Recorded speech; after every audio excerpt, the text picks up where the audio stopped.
Hello বন্ধুরা, কেমন আছো তোমরা সবাই? আশা করছি সবাই খুব ভালো আছো, সুস্থ আছো। আমার নতুন একটি ব্লগে তোমাদের সবাইকে জানাই অনেক স্বাগত, অনেক ভালোবাসা। গতকাল রাত্রিবেলায় অনেক দেরি হয়ে গেছিল ভিডিও পোস্ট করতে। তোমরা তো জানোই আমি যেহেতু এখন বাপের বাড়িতে আছি, আর বাপের বাড়িতে আসা মানেই নেটের সমস্যা।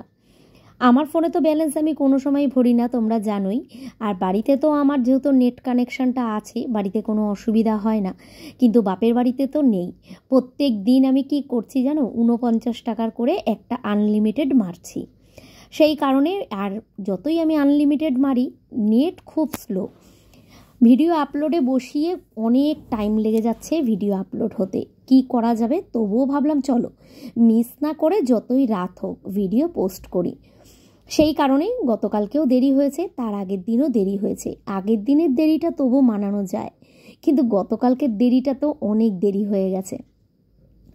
গতকাল তো তোমরা দেখলেই দুপুরবেলা অবধি ভিডিও করে রেখে দিয়েছিলাম। রাত্রিবেলায় কাবলি ছোলা রান্না হয়েছিল, আর দিদি অল্প মানে তেল দিয়ে পরোটা বানিয়েছিল। আমি আর মেয়ে তো পরোটা খাইনি, আমরা রুটি খেয়েছি। না, একটা পরোটা খেয়েছি, একটা রুটি খেয়েছি। দিদি বারবার জোর করছিল খা খা, কিছু হবে না। আর অনেক দিন পর পরোটা খেয়েছিলাম তো বেশ ভাল লাগছিল। সকালবেলা ঘুম থেকে উঠলাম, যেরকম মানে যেমন রুটিনে ঘুম থেকে উঠি তেমন রুটিনেই উঠলাম। উঠেই আজকে ঘরদোরগুলো গোছানো দিয়ে ভিডিওটা আরম্ভ করলাম, কারণ প্রত্যেক দিন চাই একটু অন্যরকমভাবে ভিডিওগুলো করতে। দেখো বাজে এখন 8:30। আমার তো 8টার মধ্যে এক্সারসাইজ হয়ে যায়, তারপরে একটু বসে জল টল খেয়ে তারপরে আমি আমার কাজ আরম্ভ করেছি। তোমাদের ভাবলাম চলো দেখাই। তোমরা অনেকেই আমাকে জিজ্ঞাসা করো যে তোমার দিদির ছেলে সে কোথায়। এই যে আমার দিদির ছেলে, ও তো এখন ফ্রেমবন্দি হয়ে গেছে। দেখো মনা কত ছোট ছিল, আর ওই যে ছোট্ট পুচকেটা দেখতে পাচ্ছ ওটা কিন্তু গুলু। আর মনা তখন এই বয়স ছিল মনার, 7-8 বছর বয়স হবে মনার তখন। আর দিদির ছেলে দেখো, ওইটা হচ্ছে দিদির ছেলে। ভাইয়ের জন্মদিনের দিন আমাদের এই মানে আমার দিদির ছেলের এই ছবিটা লাস্ট তোলা। এই দেখো আমার বাপের বাড়িতে যখন ঘর হচ্ছিল তখন আমার মেয়ে গুলু, আর ওর নাম ছিল হুলো। হুলো বলে আমরা সবাই ডাকতাম। সেই ইট নিয়ে দেখো মানে ছবি তুলেছিল। তখন সবে সবে ভাই একটা ক্যামেরাওয়ালা ফোন কিনেছিল, তো সেই ফোনটা দিয়ে খালি ছবি তুলতো, আর ছবি তুলতে খুব পছন্দ করতো। আজকে সকালবেলায় যখন বাবা মায়ের ঘরটা পরিষ্কার করছিলাম, হঠাৎ করেই এই ছবিটার দিকে নজর গেল। ভাবলাম তোমাদেরকেও একবার দেখাই। মেয়ে কত ছোট্ট ছিল দেখেছো, একদমই মানে ও আর দিদির ছেলে একদম পিঠোপিঠি প্রায় ছিল তো। আর দুজনের মধ্যে খুব মিলমিশও ছিল জানো না। তাই এক এক সময় ভাবি ও যদি থাকতো এখন কতটা বড় হয়ে যেত দুজনে। ও এখন যদি থাকতো, ও এখন 9-এ পড়তো, না 8-এ পড়তো, সরি 8-এ পড়তো। তো যাই হোক, বাবা মায়ের ঘরটা পরিষ্কার করে দিয়ে চলে এসেছি। ওদিকে বাবা তো বেরাবে আজকে কাজে। কালকে তো তোমাদের বললাম বাবা কাজে বেরায়নি, কালকে বাবা মালপত্র আনতে গেছিল। আজকে বাবা কাজে বেরাবে, তো সেই কারণেই ভাবলাম বাবা বেরোনোর আগে বাসি বিছানা টিছানাগুলো তুলে পরিষ্কার করে দিই, ঘর ঠরগুলো। আর সব কাজের আগে আমি তো ঘর পরিষ্কার করতেই বেশি পছন্দ করি, তোমরা তো জানোই। বাবা মালপত্র গোছাচ্ছে আর আমি এদিকে ঘর গোছাচ্ছি। 9টা বাজতে চললো, গুলোকে টেনে তুলেছি বলে দেখো রাগ করে বসে আছে বিছানার উপরে। আমার ভাইয়ের ঘরে যে আমরা রাত্রিবেলায় শুচ্ছি না, একদম ঠান্ডা লাগে না জানো তো। দরজাটা যখন ছিটকানি দেওয়া হয়ে যায়, ঘরের ভেতরে মানে কম্বল গায়ে দিতেও গরম লাগে। ওই দেখো ওর পেছনে একটু লেগেই যাচ্ছি, ওকে বলছি তুই তাড়াতাড়ি বিছানার থেকে নাম, কারণ আজকে সব ঘরেরই বিছানার চাদরগুলো চেঞ্জ করব। ভাবলাম আগের দিন তো সব গুছিয়ে টুছিয়েছি, বিছানার চাদর মা বললো আগের দিনই মা চেঞ্জ করেছিল, তো সেই কারণে এই দুটো দিন আর চেঞ্জ করিনি। ভাবলাম একটা কাজ করি, আজকে সব চাদরগুলো তুলে দিই। তো আরও 2 দিন থাকার ইচ্ছে আছে। আমাদের তো ইচ্ছে ছিল যে আমরা কালকেই বাড়ি চলে যাব, তো বাবা বারবার বলছে, মাও বারবার বলছে আর 2 দিন থেকে যা থেকে যা। তো সেই কারণে ভাবলাম চলো, কোনো বছর তো হয় না, বিয়ের পর থেকে সত্যি কথা কোনো বছরই হয়নি নতুন বছর বাবা মায়ের সঙ্গে কাটানোর। ভাবলাম চলো ঠিক আছে, এতবার যখন বলছে একটা কাজ করি, এই বছরের আর এই কটা দিন এখানেই থেকে যাই। তো 1 জানুয়ারির দিনকে বাবা মার সঙ্গে একসঙ্গে কাটিয়ে তারপরে বাড়ি চলে যাব।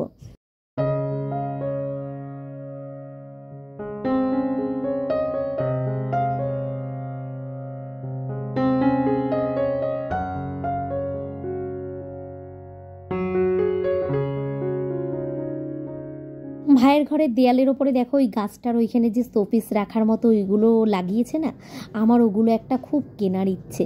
আমার না এই জিনিসটা এত ভালো লাগে, ভাইয়ের বিয়ের সময় ভাই লাগিয়েছিল ঘর সাজানোর জন্য। এখন তো যেহেতু জয়ী ওরা কেউ এখানে থাকে না, ওটা তো সাজানো হয় না, কিন্তু জিনিসটা দেখতে খুব ভালো লাগে। আমার একটা খুব এগুলো কেনার ইচ্ছে আছে। আমার টিভির ওপরে লাগালে ভালো লাগবে কি না তোমরা কমেন্ট করে জানিও, তাহলে আমি একটা ওগুলো কিনবো। খুব ইচ্ছে আছে। ভাইকেও জিজ্ঞাসা করেছি, ভাই বলেছিল দিদি অনলাইন থেকে নে, খুব ভালো হয় এগুলো। আর এই গাছটা দেখছো দেয়ালে, তোমরা অনেকেই জিজ্ঞাসা করেছিলে এর আগে যে তোমার বাপের বাড়ির যে তোমার ভাইয়ের ঘরের ওই গাছটা ওটা কি পেন্ট করা নাকি? না, ওটা ওয়াল স্টিকার। আমার ভাই বিয়ের সময় কিনেছিল, তখন লাগিয়েছিল। সারা রাত বসে ওই স্টিকারটা আমার মেয়ে আর ভাই দুজনে মিলে লাগিয়েছিল। দেয়ালটা কিন্তু দেখতে খুব ভালো লাগে, তাই না? আগাগোড়ায় কী বলো তো, আমরা খুব হয়তো তখন এত জিনিসপত্র ছিল না ঠিকই, কিন্তু আমরা একটু সাজাতে গোছাতে আগাগোড়াই ঘরদোর খুব ভালোবাসি। আমার দিদি যতটা না ভালোবাসে, আমার ভাই আর আমি দুজনে, জানো তো। ভাইয়ের বিয়ের সময় নতুন নতুন অনেক কিছু জিনিস কিনেছিলাম ঘর সাজানোর। আবার আমারও খুব ইচ্ছা আছে যে, এখন তো সদ্য দেখলেই নতুন ঘর করে উঠলাম, মেলা ঠেলায় গেলেই না শুধু আমার এটা সেটা কিনতে ইচ্ছে করে ঘর সাজানোর জন্য। সেই কারণে আমার হাতে যখন টাকা না থাকে না, আমি মেলায় যাইও না। কারণ আমার মেলায় গেলেই মনে হয় এটা কিনি ওটা কিনি, তখন চারিদিকে কেনার কথা মনে পড়ে। যাই হোক, দেখো এদিকে দুটো ঘর গুছিয়ে যা জামা কাপড় বেরিয়েছে সব নিয়ে রাখলাম কলপারে, জামা কাপড় কাচবো। এদিকে বসাবো এখন গরম জল, যেদিকে যা জামা কাপড় পাচ্ছি সব নিচ্ছি। আর দেখো, মাকে তো আজকে বারণ করলে শুনছেই না, কারণ মার আজকে বলছে নাকি শরীরটা অনেকটা ভালো লাগছে। ওই দেখো ওখানে বসেছে সব সবজি নিয়ে। আমি বললাম ঠিক আছে কেটে রাখো, তাহলে রান্নাটাও তাড়াতাড়ি হয়ে যাবে। দিদি আসার আগে যদি করে নিতে পারি করে নেব। আজকে আর দিদি সকালবেলায় কিছুই করেনি, কারণ কালকে রাত্রিবেলায় দিদির এসেছিল জ্বর, প্রচণ্ড গলা ব্যথা জ্বর। আর আজকে সকালবেলায় ওঠেও নি করেও নি। আমি বললাম ছেড়ে দে, সকালবেলা উঠতে হবে না, আমি আমার মতো করে নেব আজকে, তুই তোর মতো যা, গিয়ে তাড়াতাড়ি ঘুরে চলে আয়।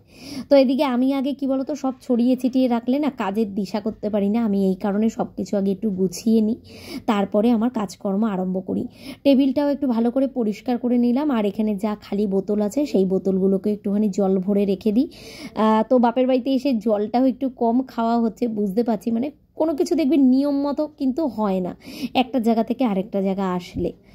এবার দেখো এসছি রুটি করতে। সকালবেলা দিদি আটাটা মেখেই গেছিলো, তো এখন রুটি করব। আর কালকে রাত্রিবেলায় যেহেতু কাবলি ছোলা রান্না হয়েছিল, তো ওই ছোলাটা আছে। আর মেয়ে বললো আজকে আর ছোলা খাবে না, একটা রুটি খাবে। তো আমি বললাম ঠিক আছে খেয়ে নে, কাবলি ছোলাটা আছে তো সবার জন্যই একটা দুটো করে রুটি করব। মাকেও দেবো দুটো রুটি, আমিও একটা, মোনা একটা, আর গুলু দুটো। ব্যাস এই হিসাব করে রুটি করব। আর যা আটা মাখা থাকবে সেটা আবার রেখে দেবো। আমার বাপের বাড়িতে বলো দিদির বাড়িতে বলো, এদের সবার বাড়িতে না রুটিটা একটু বেশিই হয়, জানো তো। আর আমার রুটি করতে সত্যি খুব আলস্য লাগে। রাত্রিবেলা যে আমি আর মেয়ে রুটি খাই, আমরা দোকান থেকে দুটো রুটি 4টে রুটি কিনে নিয়ে আসি। আমার যেন ইচ্ছেই করে না রুটি করতে। ওই যে এখানে এসে আমি না করলেই মা আরম্ভ করে দেবে করা, সেই কারণে করি। কালকে রাত্রিবেলায় যা রান্না ছিল, কাবলি ছোলা, পরোটা, এগুলো যা রান্না করার ছিল এগুলো সব দিদি করেছিল। আমি যেহেতু দিনের বেলায় কাজটা একটু বেশি করি, দিদি যেহেতু অনেকটা টাইম থাকে না, সেই কারণে রাত্রিবেলার পর থেকে তোমরা তো জানোই সন্ধ্যের পর থেকে আমি আর সেরকম কাজকর্ম করিই না, বসেই থাকি। আমার ভিডিওর কাজকর্ম আমি করি, আর দিদি বাদবাকি যা থাকে সেগুলো করতে হয়। আগাগোড়াই কী বলতো, যখন আমরা বাপের বাড়িতে আসি দিনাদিনই অনেক রান্নাবান্না করি, যাতে আমাদের রাত্রিবেলায় কিছু করতে না হয়। কারণ রাত্রিবেলায় সত্যি কাজ করতে কিন্তু ইচ্ছে করে না।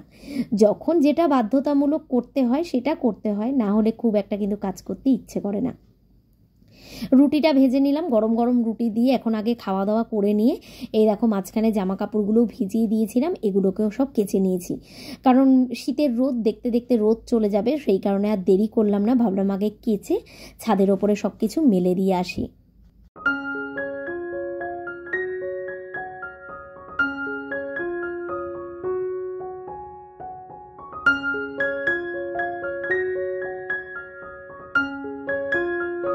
মাকে পাঠিয়ে দিয়েছি ছাদে, সবার সকালের খাওয়া দাওয়া কমপ্লিট। আর আজকে তরকারি আমার কাটতে হয়নি, দেখো মা বসে বসে অনেক তরকারি কেটে দিয়েছে। এরপরে বলেছি আর কিচ্ছু করতে হবে না, তুমি আমার অনেকটা কাজ আগিয়ে দিয়েছো, এবার চলে যাও ছাদে। তো এই যে দেখো এখানে আজকে রান্না হবে। কালকের তো সব তরকারি ছিল, ওগুলোকে সব গরম করে ওই যে বাসন কোসন মেজে একবারে চলে এসেছি।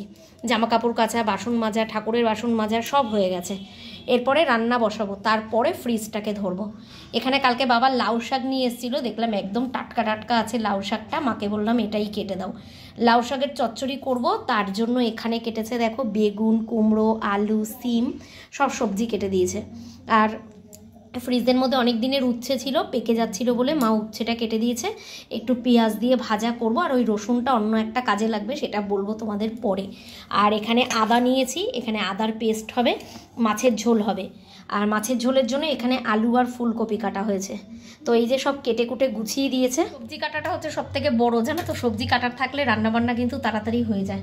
এখন আমি রান্না বসাবো, আর আমার বাপের বাড়ির ওভেনটা জানো তো কি, এই ছোট গ্যাসটাই শুধু ভালো জ্বলে, আর এই বড় গ্যাসটা একদমই আগুন হয় না।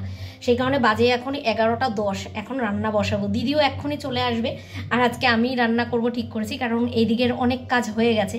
ভাবলাম রান্না বসিয়ে দিই, মা যখন সবজি কেটে দিয়েছে রান্নাটা করে নিয়ে ফ্রিজটা পরিষ্কার করব, কারণ ফ্রিজের ওগুলো সব বার করে ধোয়া মোছা করতে অনেকটা টাইম লেগে যাবে। সেই কারণে ভাবলাম রান্নাটা বসিয়ে দিই। আর রান্নাঘরে দেখেছো মশলাপাতির কৌটো ফৌটোগুলো একদম ঝকঝক করছে, কি ভাল লাগছে না দেখতে। যাই হোক, তোমরা অনেকেই কালকে বলেছো, এর আগের দিনের কমেন্টও অনেকে একটা কথা বলেছো, তোমার ভাইকে বলো কাজের লোক রেখে দিতে।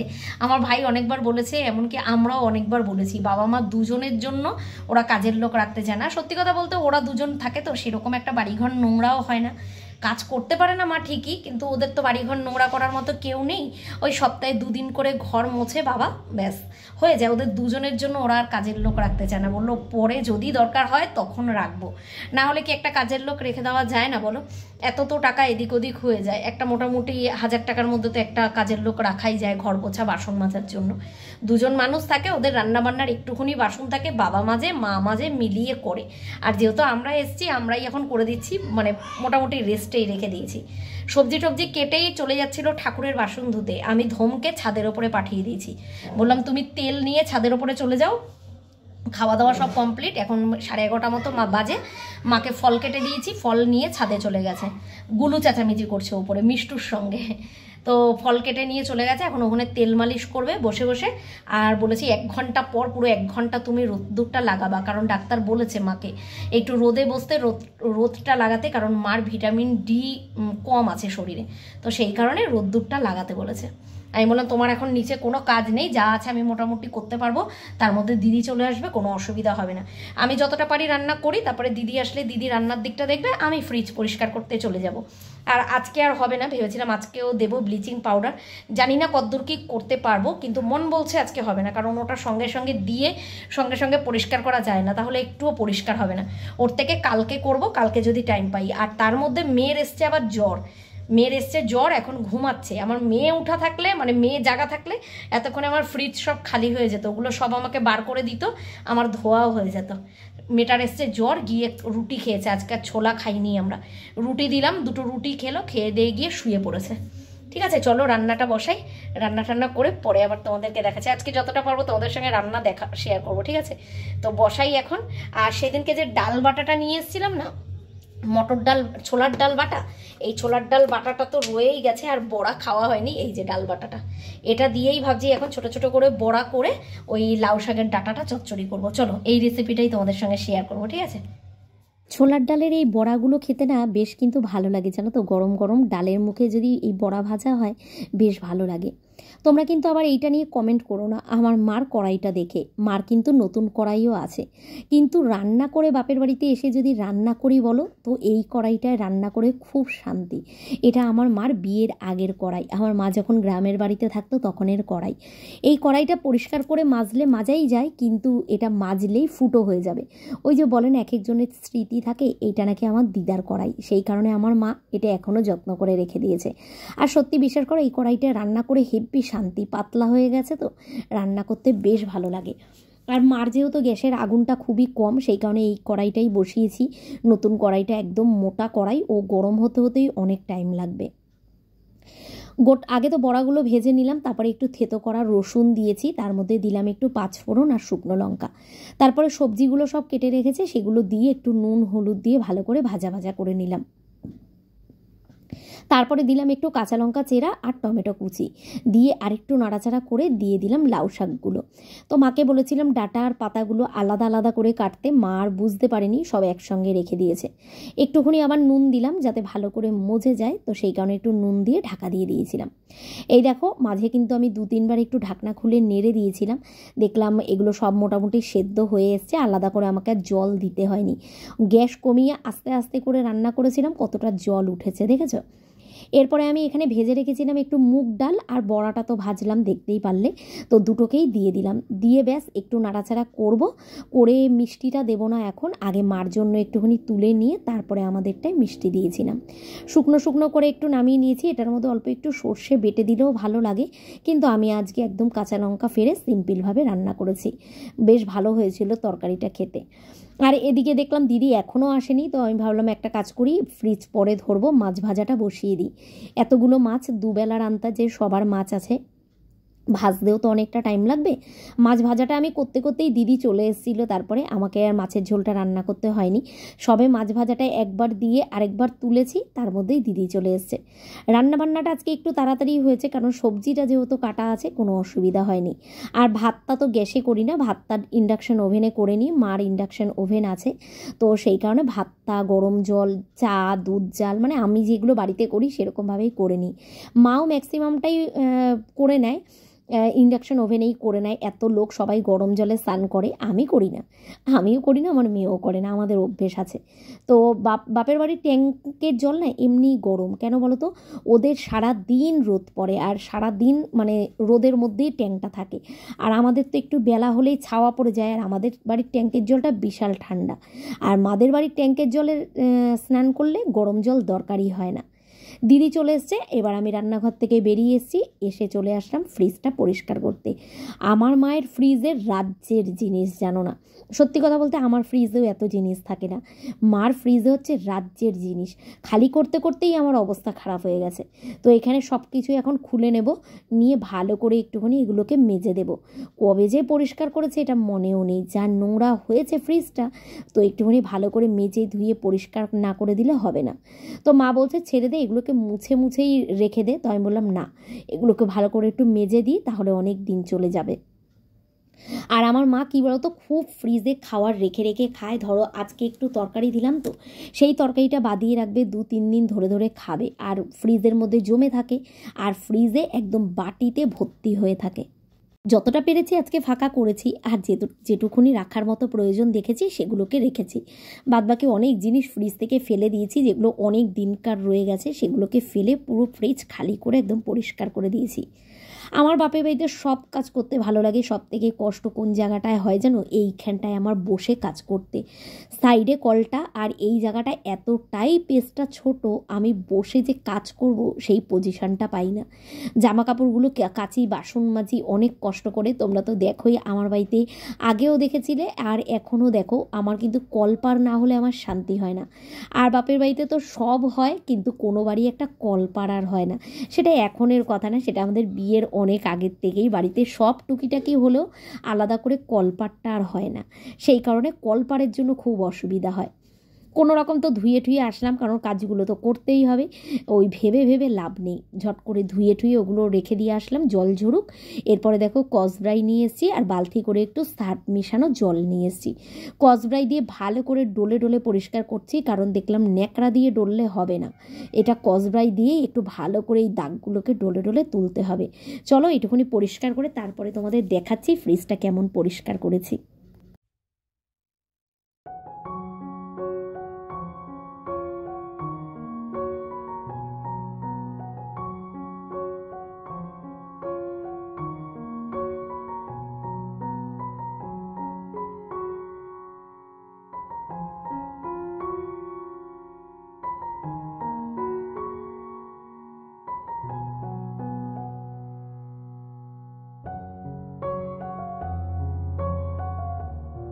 একেবারে আমি ফ্রিজ পরিষ্কার করতে করতে এই দেখো এদিকটা শুকিয়েও গেছে, আর গুলোকে দিয়ে ছাদের ওপর থেকে কটা লেবু পাতা নিয়ে আসলাম।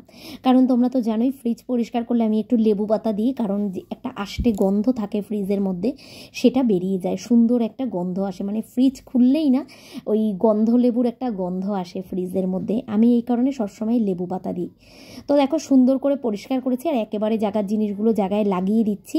এরপরে পুরো ফ্রিজের মধ্যে যা যা রাখা সেগুলো সব সাজিয়ে দেবো, দিয়ে চারিদিকে একটু লেবু পাতা ছিঁড়ে ছিঁড়ে লেবু পাতাগুলোকেও দিয়ে দেবো। তো দিদিরও ওদিকে রান্নাবান্না হয়ে গেছে, দিদি গ্যাস মুছছে, রান্নাঘরটা পরিষ্কার করবে, আর কাজ বলতে মোটামুটি হয়েই এসছে, ব্যাস এরপরে শুধু ঘরটা মুছবো। আর আজকে আমি মাথায় শ্যাম্পু করব, সেই কারণে একটু তাড়াহুড়ো করে করছি। এই দেখো সবজির বাস্কেট ঢুকিয়ে রেখেছি, আর মোটামুটি সব গুছিয়ে রেখেছি। এখন তো সবজি অনেক রয়েছে, সেই কারণে অনেক কিছু রেখেছি। আর মোটামুটি এইভাবেই ফ্রিজটা পরিষ্কার করলাম, দেখেছো ঝকঝক করছে একদম। আর দিদি আসার সময় দেখো মায়ের জন্য ফল নিয়ে এসছে, অনেক ফল নিয়ে এসছে, তো ভাবলাম ফলগুলোকেও ঝুড়ি করে ফ্রিজের মধ্যে রেখে দিই। তো যদিও বা ফলের ঝুড়িটা রাখা হয়নি, কারণ এরপরে যা খাবার দাবার বেরিয়েছিল সেগুলো রাখতে রাখতেই আর জায়গা ছিল না। তো এইদিকে দিদির রান্নাঘর পরিষ্কার করবে, লাস্ট মাছের ঝোলটা নামিয়ে নিল, তার মধ্যে আমারও হয়ে গেল। তারপরে মাথাটায় শ্যাম্পু করে ঘর মুছে মাথায় শ্যাম্পু করে স্নান করে আসলাম। তাও বেজে গেছে এখন প্রায় 2:45, তাড়াতাড়ি আর কোথার থেকে হবে, প্রায় 2:45 বাজে। এত খিদে পেয়ে গেছে, তো দিদিকে বললাম তুই ভাতটা বার, আমি একটু তেল ক্রিম মেখে চুলটা একটু আঁচড়ে আসি। তো খুব ঠান্ডা লাগছিল, আর ছাদে মোটামুটি রোদ চলেও গেছে, ছাদে গিয়ে আর লাভ নেই, দুয়ারের সামনেটা আসলাম একটু চুলটা আঁচড়াবো বলে। তবে চুল আর পুরো আঁচড়াইনি, কারণ চুলের যা অবস্থা চুল আঁচড়াতেও এখন ভয় করে। আজকে এই অবধি দিয়ে ভিডিও রেখে দিয়েছি, চলো বেশি বড় আর করলাম না, কারণ অলরেডি তো ভিডিও অনেকটা করে বড় হয়ে যাচ্ছে। এরপরে যদি পুরো রাতে তো কিছু করতেই হয় না, রান্নাবান্না সব করা থাকে, সেই কারণে এই দুপুর অবধি দিয়েই তোমাদের সঙ্গে ভিডিও শেয়ার করছি। চলো সবাই ভালো থেকো, সুস্থ থেকো, দেখা হচ্ছে নতুন একটা ব্লগে। আজকের মতো এখানেই শেষ করলাম, টাটা।